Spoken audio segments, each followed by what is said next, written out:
স্বাধীনতা দিৱস উপলক্ষে ৰাতিপুৱা আমি সকলে পতাকা উত্তোলন কৰিলোঁ। দেশ স্বাধীন কৰাৰ নামত যিসকলে প্ৰাণ দিছে, যিসকলে তেজ দিছে, যিসকলে ত্যাগ কৰিছে, সেই মহান ব্যক্তিসকলক স্মৰণ কৰিলোঁ।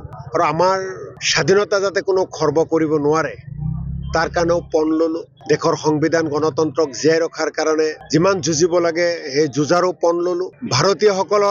ভাৰতীয় নাগৰিকসকলৰ স্বাধীনতা খৰ্ব কৰা সকলৰ বিৰুদ্ধেও আহি থকা সময়খিনিত তেওঁলোকৰ কূটনীতিবোৰ, তেওঁলোকৰ স্বাধীনতা খৰ্ব কৰাৰ কাৰণে তেওঁলোকৰ যিখিনি পৰিকল্পনা তাক কেনেকৈ ধূলিসাৎ কৰিব পাৰি তাৰ কাৰণে সকলোৱে মিলিজুলি সিদ্ধান্ত ল'লোঁ।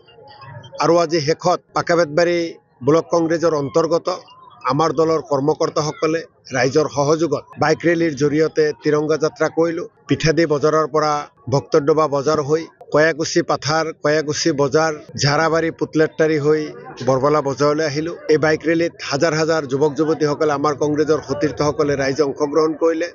সকলোকে মই ধন্যবাদ, কৃতজ্ঞতা জ্ঞাপন কৰিছোঁ।